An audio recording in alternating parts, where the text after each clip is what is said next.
We're going to be unboxing 2 of the Legends series from Series 27. This is the Target exclusive. This is the one that's actually in stores as of right now, as this film should be coming out.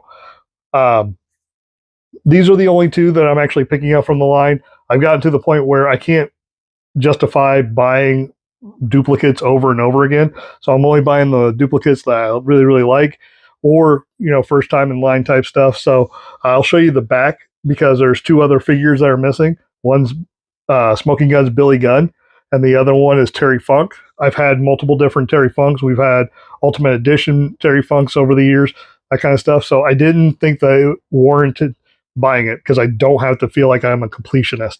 But when I saw these 2, I instantly wanted to get them. Number 1, Big Evil Undertaker. I love Undertaker. This is another form of the Undertaker that I don't believe that I have in my collection. And then this is the Great Muta. This is from his last match. So his very last match, retirement match, he had against Shinsuke Nakamura, which we'll get into that. But before we do, let's go ahead and look at this package. And then now let's look at the back. So looking at the back of the package, you see the Muta. He's got his 2 fingers up there getting ready to spray the mist. Really cool on that one. And then you also have Big Evil. Big Evil Undertaker. This is not your slow death person. This is about, around 2000, 2001, where he's, the biker taker. That's one of the favorite Undertakers because I think that's more true to who he is. I don't think that he walks around thinking that he's dead. No. So let's go ahead and let's open this up. So first up, we're going to look at the Great Muta. As you can see, this is an older Muta than the Mutas that I have shown you here recently. If you watch my channel, you'll see that we unboxed the Ultimate Edition and his NWO version. One of the things I like about the Legends line is that I'm old enough to remember when they weren't just Legends, they were called Popular. But this is just recent. This is in the last couple of years. WWE was nice enough to let Shinsuke Nakamura be the person who took on the Great Muta at his request in his very last match. Now, on the back of the robe, what you'll see is it says bye-bye. In his hair, he has dyed bye-bye. This was, like I said, his retirement match. I really like that they put on the robe. Usually when it comes to elite figures, they don't give you this much as far as accessories, but he does come with the open hand that you see there. He has the 2 fingers that are taped that he would put up to his neck. And then he also has another set of hands, which are going to be mic holding hands. Now, before I switch it over, I'm not going to disrobe him, but I do want to show you that they brought another accessory. So the next accessory is going to be that head accessory. He pulls that off, showing that he's still wearing his mask, all that cool stuff that it would come with him as an entrance gear.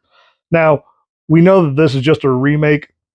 They already had the mold. They gave us this a couple of the Ultimate Edition. So it's really kind of cool that they're going, hey, we already had the mold out there. Let's go ahead and give it to the fans in case they missed out on the Ultimate Edition. Now they can have it with this one. They can still have the headdress. So there you go. That's the Great Muta. Now it's on to one of the greatest WWE legends of all time, The Undertaker. All right, look at that Big Evil, man. So that shirt is a hard red plastic.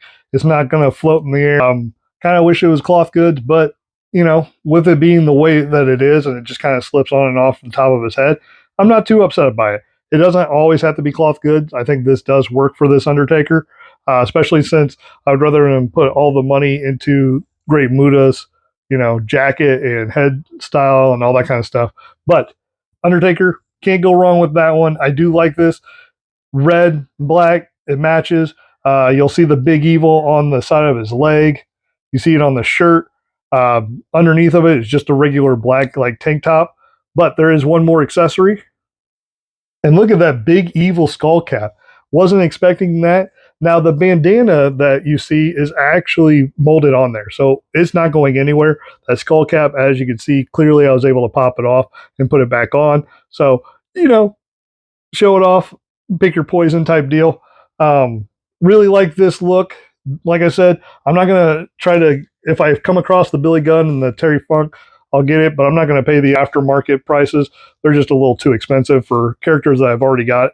I mean, Billy Gunn as a smoking gun, I don't have, but I don't foresee them having a Bart gun anytime soon. So you have one of the tag teams. I hate when Mattel does that because one half of a tag team isn't as good as having the whole tag team, if you know what I mean.